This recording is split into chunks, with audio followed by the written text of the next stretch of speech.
ओम श्री गणेशाय नमः। दोस्तों, वीडियो शुरू करने से पहले वीडियो को लाइक कर दे और चैनल को सब्सक्राइब जरूर कर दे। Story name is Mafia Husband and this story is begin from chapter 87 to 88 and guys don't forget to share your reviews and put on your earphones before starting the video for better experience। तो चलिए शुरू करते हैं। ये कहकर वह उन दोनों को गले लगा लेती है, फिर उन दोनों से जल्दी से अलग कर होकर कहती है ठीक है, बाकी का प्यार आकर करूंगी, अभी मुझे जल्दी जाना होगा। या कहकर वह अपने सामान को एक बैग में रखती है और तेजी के साथ कमरे से बाहर निकल जाती है। पीछे खड़े कनक और ऋषि जोर से चिल्लाकर कहते हैं ऑल द बेस्ट और आज आप ही जीतेंगे। पीछे से स्माइल करते हुए शैल्वी कहती है थैंक यू।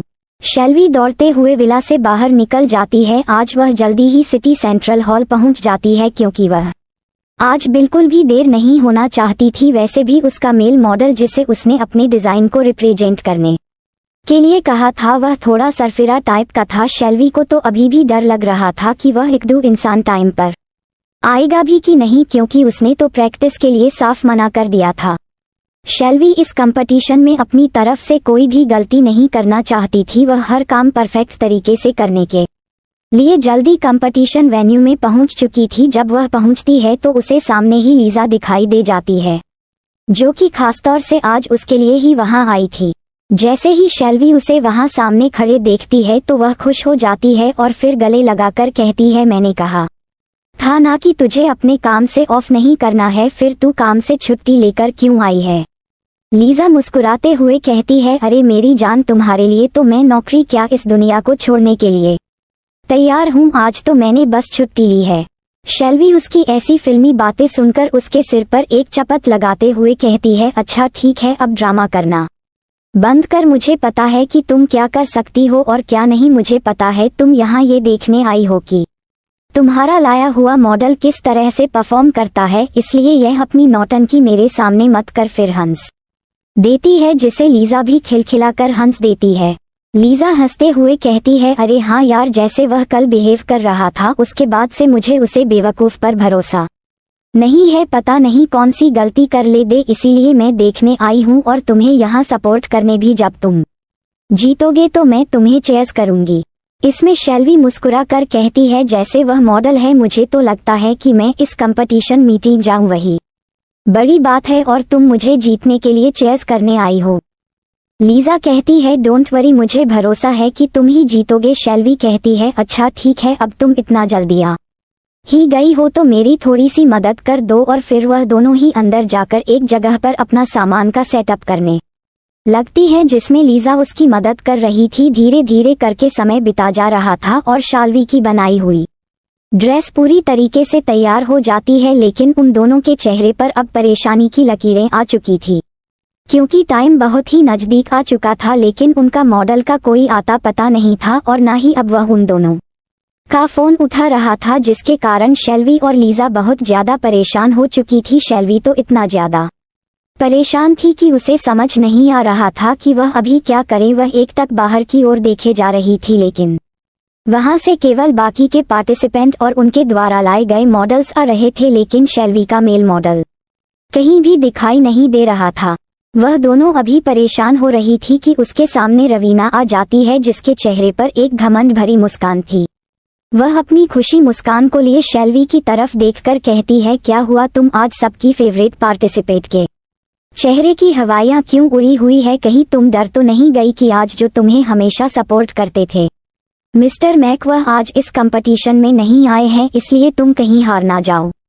उसकी इस तरह की बातें सुनकर शैल्वी तो बिल्कुल भी रिएक्ट नहीं करती, क्योंकि उसे पता था कि रवीना उसे जानबूझकर उकसाना चाहती थी ताकि मैं कोई ना कोई गलती करके इसके जाल में फंसकर इसे झगड़ा करो और फिर ये मौका पाकर मुझे इस कंपटीशन से बाहर निकलवा दे। शैल्वी जानती थी कि रवीना ऐसा सब कुछ कर सकती है, क्योंकि ऐसा उसने पहले भी किया था।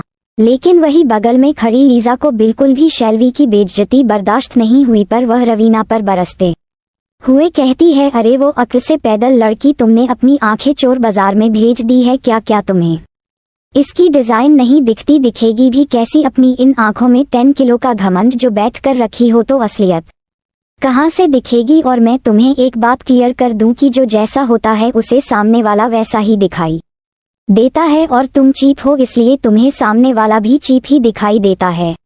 लीजा की बात पर रवीना तम आते हुए कहती है, एक लड़की अपनी जबान संभाल कर बात करो, तुम्हारी इतनी औकात नहीं कि तुम मुझसे इस तरह से बात करो, तुम जैसे उन प्रोफेशनल लोग क्या जानू रियल टैलेंट क्या होता है, क्योंकि तुम्हारी दोस्त को तो सिर्फ अपनी खूबसूरती दिखाकर लोगों को फंसाना आता है और कंपटीशन के शुरू दिन से ही यही तो करती आई है, पहले डिफेंस मिनिस्टर मिस्टर नेल्सन को और फिर मैक सर को, ये सबको अपनी तरफ अट्रैक्ट करने की कोशिश कर रही है ताकि यह कंपटीशन को जीत जाए।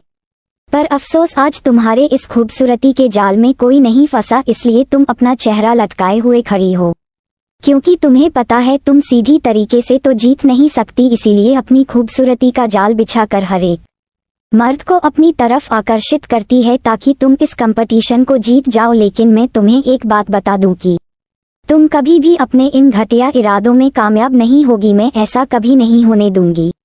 शेल्वी और लीजा उसकी बात पर उसे मुंह फड़े देखते ही रह जाते हैं, क्योंकि रवीना जो कह रही थी वह उन दोनों के बिल्कुल भी पल्ले नहीं पड़ रही थी। उन्हें तो समझ में ही नहीं आ रहा था कि आखिर रवीना ये बिना सर पैर वाली बातें कर क्यों रही थी। शेल्वी तो बहुत भौचक्की होकर यह सोच रही थी कि आखिर उसने कब और किसे अट्रैक्ट कर दिया, पर जब उसने रवीना के कुछ शब्दों पर गौर किया तो उसे बहुत ज्यादा गुस्सा आया और वह गुस्से से रवीना के ऊपर फटने ही वाली थी कि तभी उसे सामने आकाश आता दिखाई देता है। वह दोनों के पास आकर कहता है, क्या हुआ, तुम सब लोग यहाँ क्यों खड़े हो, क्या तुम लोगों की सारी तैयारी हो गई, क्या तुम लोगों ने अपने अपने मॉडल को अपने डिजाइन रिप्रेजेंट करने के लिए तैयार कर दिया। वही शेल्वी एक बार फिर से परेशान हो जाती है आकाश की बात सुनकर, क्योंकि अब टाइम हो चुका था, सबके मॉडल तैयार भी हो चुके थे, लेकिन यहाँ अभी तक उसके मॉडल का कोई भी अता पता नहीं था। वह घबराई हुई नजरों से लीजा की तरफ देखती है जो कि उसी को ही देख रही थी, पर इस वक्त वह भी उसी की तरह घबराई हुई थी। दोनों को इस तरह देखकर आकाश पूछता है, क्या हुआ, तुम दोनों ऐसे क्यों बिहेव कर रही हो, क्या कुछ हुआ है। पर शेल्वी जल्दी से अपने एक्सप्रेशन को छुपाते हुए कहती है, नहीं मुझे कुछ भी नहीं हुआ है और सब कुछ ठीक है, तुम रवीना को लेकर जाओ और उसकी मदद करो, तुम्हारी जरूरत रवीना को है, मैं अपना काम खुद हैंडल कर लूंगी। जब आकाश शेल्वी के इतनी बेरुखी वाले शब्द सुनता है तो उसके दिल में एक टीस सी उठती है, क्योंकि पहले कभी भी शेल्वी ने उसे इस तरह के से बात नहीं की थी। वह तो हमेशा ही उसके सामने बहुत ही प्यारी, मासूम और भोली बनकर रहती थी, लेकिन ये चल भी तो बिल्कुल ही अलग थी, जिसे वह पहचान ही नहीं पा रहा था। आकाश को बिल्कुल समझ में नहीं आ रहा था कि आखिर उसकी गलती क्या थी, कहाँ उसने गलती कर दी थी कि उसकी इतनी अच्छी दोस्त उसे इतना दूर हो गई। वह अपनी खाली आंखों से शेल्वी को एक उम्मीद के साथ देख रहा था, लेकिन शेल्वी उसे पूरी तरीके से इग्नोर करके लीजा की तरफ मुड़ जाती है। वही रवीना जब आकाश को देखती है कि वह अभी भी किस तरीके से शेल्वी को देख रहा है तो उसे शेल्वी पर बहुत गुस्सा आता है और वह जल्दी से आकाश का हाथ खींचते हुए उससे कहती है, हाँ शेल्वी सही कह रही है, मुझे तुम्हारे हर की जरूरत है, प्लीज आकाश चलो ना। और वह उसका हाथ पकड़कर वहां से ले जाने लगती है, पर जाते जाते एक बार शेल्वी की तरह मुड़कर एक व्यंग भरी मुस्कान देती है, जैसे उसे किसी चीज के लिए चिढ़ा रही हो। पर इस वक्त वह दोनों रवीना को देखकर भी पूरी तरीके से इग्नोर करती हैं, क्योंकि उन दोनों का पूरा ध्यान अपने मॉडल को ढूंढने का था। लीजा शेल्वी की तरफ देखकर कहती है, ये दोनों कौन थे और यह नक्चड़ी तुझे इस तरह से क्यों बात कर रही थी।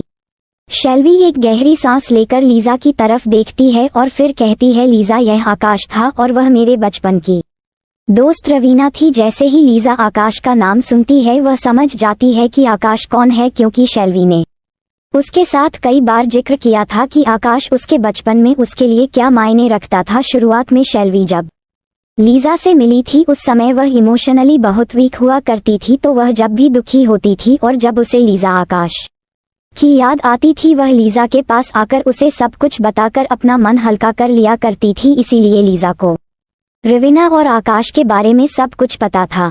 लीजा जल्दी से उसका हाथ पकड़कर कहती है, शेल्वी तुम ठीक तो हो ना, मतलब आकाश को अपने सामने अपनी ही दोस्त के साथ देखकर तुम्हें बुरा तो नहीं लग रहा। शेल्वी बहुत ही शांत भाव से कहती है, मुझे अब उन दोनों को देख कर कुछ भी फील नहीं होता है, मेरे अंदर जो भी फीलिंग थी वह सब बहुत पहले ही मैंने खत्म कर दी है। अब आकाश मेरे लिए सिर्फ और सिर्फ एक मेरे बचपन का दोस्त था जिसे ज्यादा बढ़कर अब मैं अपनी जिंदगी में और कोई दर्ज नहीं देना चाहती। यह कहते वक्त शेल्वी की आंखों में डिटर्मिनेशन साफ दिखाई दे रही थी।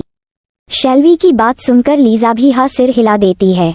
तभी लीजा बात को बदलते हुए गुस्से में कहती है, ये घमंडी लड़के ने तो अपना फोन ही स्विच ऑफ कर दिया है, पैसे भी आधे ले लिए थे और अब गधा आने का नाम नहीं ले रहा है, कहीं यह अपने वादे से मुकर तो नहीं गया ये। बोलते ही जैसे ही लीजा शेल्वी की तरह देखती है तो शेल्वी के चेहरे पर अब रोने जैसे भाव आ चुके थे, जैसे कि वह अब किसी भी वक्त रोने ही वाली है।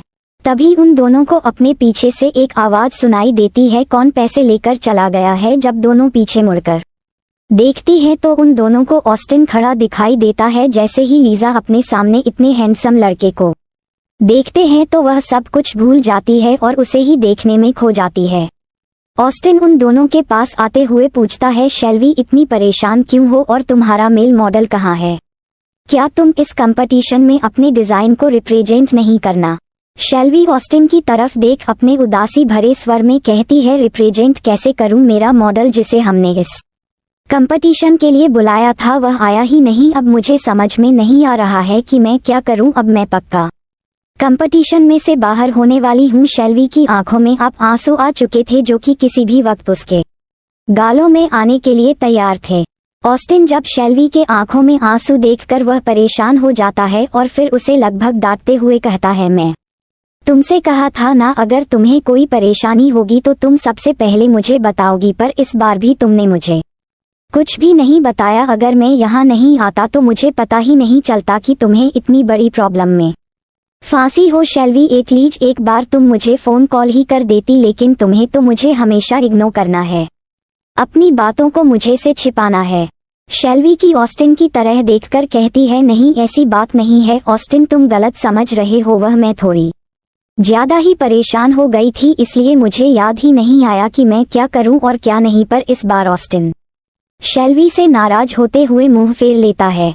फिर वह जल्दी से अपनी पॉकेट से फोन निकालकर किसी को कॉल करने लगता है और जल्दी जल्दी उसे इंस्ट्रक्शन देने लगता है। पर वह जितने फोन कॉल करता हर बार निराश हो जाता। बगल में खड़े शेल्वी और लीजा उसके पल पल बदलते एक्सप्रेशन को देख रही थी। हम दोनों को तो समझ में ही नहीं आ रहा था कि ऑस्टिन आखिर कर क्या रहा है। ऑस्टिन गुस्से से खुद में ही बड़बड़ आता है, सबको आज ही बिजी होना था, कोई काम के नहीं है ये लोग। ऑस्टिन का ही रहा था कि शेल्वी उसके कंधे पर हाथ रखकर ऑस्टिन से पूछता है, क्या हुआ ऑस्टिन, तुम इतना गुस्से में क्यों हो? ऑस्टिन गुस्से से ही शेल्वी की तरफ मुड़कर कहता है, तुम तो मुझे अपना दोस्त मानती नहीं हो, लेकिन मैं तुम्हें अपना सच्चे मन से दोस्त माना है, इसीलिए मैं तुम्हारे लिए एक मॉडल का इंतजाम करने की कोशिश कर रहा हूँ। लेकिन ज्यादातर मॉडल इंडिया से बाहर चले गए हैं और जो यहाँ हैं वह इस वक्त सबके सब बिजी हैं। सब ज्यादातर इस मिलन फैशन वीक में ही मॉडल के तौर पर आ चुके हैं। अब मुझे भी समझ में नहीं आ रहा है कि मैं इस शॉर्ट टाइम में क्या करूं। वही पीछे खड़ी लीजा बस लगातार ऑस्टिन को देखे जा रही थी, उसे तो आगे पीछे का कोई होश ही नहीं था। वह बस हजरत भरी निगाहों से ऑस्टिन को देख रही थी। जब अचानक से ही ऑस्टिन की नजर लीजा पर पड़ती है तो वह अजीब सी शक्ल बनाकर लीजा की तरफ देखते हुए कहता है, क्या तुम पागल हो? मुझे ऐसे क्यों देख रही हो? लीजा ऑस्टिन की तरफ देखकर कहती है, क्या तुम रियल हो यार? तुम कितने हैंडसम हो, मैंने आज तक जितने भी मर्द देखे हैं उनमें से कोई भी तुम्हारे जितना हैंडसम नहीं है। तुम तो बिल्कुल किसी मॉडल की तरह है, तुम तो यहाँ किसी भी मॉडल को मात दे सकते हो। शेल्वी जब लीजा की बात सुनती है तो अचानक ही उसके दिमाग की बत्ती जल जाती है और वह उछलते हुए कहती है, लीजा तुमने क्या आइडिया दिया? यह आइडिया मेरे दिमाग में पहले क्यों नहीं आया? मैं तो यूं ही कब से परेशान हो रही थी, जबकि रियल मॉडल तो मेरे सामने ही है। ऑस्टिन कंफ्यूजन से शेल्वी की तरफ देखकर कहता है, कहाँ है मॉडल? और जब तुम्हारे पास ही है तो अब तक उसे रेडी क्यों नहीं किया खुद को, और हम सबको परेशान क्यों कर के रखा है? अब तो टाइम भी बस होने ही वाला है। शेल्वी बहुत ही मासूम की शक्ल बनाकर ऑस्टिन की तरफ देखती है और फिर बिना एक भी शब्द बोले वह ऑस्टिन की ही तरफ अपनी एक उंगली को पॉइंट कर देती है। अपने तरफ उंगली शेल्वी की उंगली को देखकर वह कंफ्यूजन से उसकी तरफ देखकर अपनी एक आई ब्राउज को उठा देता है, जैसे पूछ रहा हो कि तुम कहना क्या चाहती हो। शेल्वी भी अपनी मासूम सी आवाज निकाल कर कहती है, ऑस्टिन तुम बन जाओ ना आज के मेरे डिजाइन के रिप्रेजेंटेटिव मॉडल। ऑस्टिन जैसे ही शेल्वी के शब्द सुनता है वह एकदम से जम जाता है और फिर हैरानी भरी आवाज में कहता है, क्या मैं और वह भी मॉडल? अरे मैं तो कभी आज तक स्टेज में भी नहीं गया, तो फिर मैं मॉडलिंग कैसे करूंगा? तुम पागल हो गई हो क्या? इतने में पीछे से चहकते हुई लीजा की आवाज आती है, हाँ शेल्वी तुमने बिल्कुल सही कहा, अगर यह मॉडल बना कर तुम्हारे कपड़ों को पहनकर स्टेज में जाएगा तो इस स्टेज में तो आज आग ही लग जानी है। देखना आज का फाइनल विनर तुम ही होने वाली हो। ऑस्टिन जैसे ही लीजा की आवाज सुनता है वह गुस्से और फ्रस्ट्रेशन से लीजा की तरफ देखकर कहता है, पागल लड़की, यह क्या आग लगाने की बात कर रही हो? और तुमसे किसने कह दिया कि मैं मॉडलिंग करने वाला हूँ? मैं कोई मॉडलिंग नहीं करने वाला। शेल्वी जल्दी से आगे आकर ऑस्टिन का हाथ पकड़ लेती है और फिर बहुत ही धीमी और इनोसेंट हुआ इसमें कहती है, ऑस्टिन तुम तो मेरे सबसे अच्छे दोस्त हो ना, क्या तुम मेरे लिए इतना भी नहीं कर सकते? पहले तो तुम कहा करते थे कि तुम मेरे लिए कुछ भी कर सकते हो और आज हेल्प करने का समय आया तुम इस तरह से पीछे हट रहे हो। ये सब कहते वक्त शेल्वी बहुत ही प्यारी लग रही थी। ऑस्टिन जब शेल्वी को इतना प्यार बनते हुए देखा है तो वह अपने आप को पिघलता हुआ सा महसूस कर रहा था। उसने हर मन कर शेल्वी से कह दिया, अच्छा ठीक है मैं कोशिश करूंगा, लेकिन अगर कुछ गड़बड़ हो गई तो मुझे मत कहना, क्योंकि मैं आज तक ऐसा कुछ भी नहीं किया है, तो मुझे कोई उम्मीद मत रखना कि मैं अच्छा करूंगा। शेल्वी खुशी से कहती है, अरे तुम मॉडलिंग के लिए मान गए, वही बड़ी बात है। मैं बस इतना चाहती हूँ कि मैं नेक्स्ट राउंड के लिए बनी रहा हूँ, मेरे लिए इतना ही काफी होगा। तभी लीजा की आवाज आती है, अरे पागल, अगर ये तुम्हारे कपड़ों को पहनकर यूं ही चल भी देगा ना तो इसका चेहरा देखकर सब तुझे फुल मार्क्स देने वाली है और आज की विनर तू ही होने वाली है, तो मुझसे लिख कर ले ले। ऑस्टिन लीजा की बात सुनकर अपने गुस्से भरी नजरों से उसकी तरफ देखकर मन ही मन पर बढ़ता है, ये पागल लड़की तो कुछ ज्यादा ही बड़बोली है, जो मुंह में आ रहा है वही बोलता जा रही है। कंपटीशन के बाद सबसे पहले तो मैं इसका ही मुंह बंद करूंगा। वही लीजा ऑस्टिन के गुस्से से अनजान जल्दी जल्दी शेल्वी की हेल्प करने में लग चुकी थी और ऑस्टिन भी मन ना होते हुए शेल्वी के खातिर उन कपड़ों को पहनने के लिए रेडी हो चुका था। वहीं दूसरी तरफ जर्मनी में क्रिस्टोफर अभी अपनी प्रेस कॉन्फ्रेंस के लिए तैयार हो रहा था। आज उसकी प्रेस कॉन्फ्रेंस थोड़ा ज्यादा लंबी चलने वाली थी, क्योंकि आज 2 टीमों का कोलैबोरेशन था जिसमें उन सभी को बारी बारी से रिपोर्टर्स सवाल पूछने वाले थे, जिसमें जाहिर सी बात थी कि बहुत ज्यादा समय लगने वाला था। क्रिस्टोफर इस कोलैबोरेशन से कुछ खास खुश नहीं था, लेकिन फिलहाल वह इन सब मामलों में से थोड़ा खुद को दूर ही रख रहा था कुछ दिनों से। वैसे भी उसके रूड होने की खबरें कुछ ज्यादा ही फैली हुई थी, इसलिए वह और ज्यादा कोई सीन क्रिएट करके अपने लिए अफवाहों को और ज्यादा फैलाना नहीं चाहता था। क्रिस्टोफर तैयार होकर प्रेस कॉन्फ्रेंस के लिए निकल जाता है और वहां जाकर साइड की एक चेयर को खींचकर बैठ जाता है। अभी प्रेस कॉन्फ्रेंस शुरू होने में थोड़ा टाइम था, इसलिए वह एक जगह बैठकर अपने ईमेल्स को चेक करने लगता है। तभी उसके सामने केविन आकर खड़ा हो जाता है और अपनी डरती हुई निगाहों से क्रिस्टोफर की तरफ देखने लगता है। क्रिस्टोफर जब केविन को अपने सामने खड़ा देखा है तो वह अपनी नजरों को उठना है तो देखा है जो कि केविन बहुत ज्यादा डरा हुआ है, उसके चेहरे से पसीना निकल रहा था। क्रिस्टोफर उसे इतना डरा हुआ देखकर उससे पूछता है, अब तुम्हें क्या हुआ?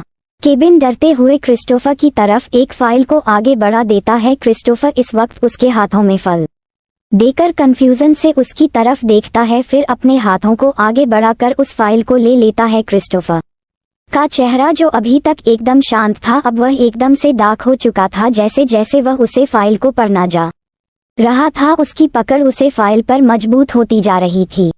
वह पढ़ने के बाद गुस्से से उस फाइल को जमीन पर पटक देता है और फिर अपनी जलती हुई निगाहों से केविन की तरफ देखता है, जो पहले से ही डरा सहमा सा वहां खड़ा हुआ था। क्रिस्टोफर अपने शब्दों को लगभग चबाते हुए केविन से कहता है, क्या तुम मुझे अब कुछ एक्सप्लेन करना चाहोगे? क्रिस्टोफर के शब्द तो धीमे थे, लेकिन उसके शब्द में जो कोल्डनेस थी वह केविन को अंदर तक डरा रही थी, क्योंकि केविन समझ चुका था कि इस बार उससे बहुत बड़ी गलती हो चुकी है और क्रिस्टोफर इस बार उसे बिल्कुल भी माफ नहीं करने वाला है।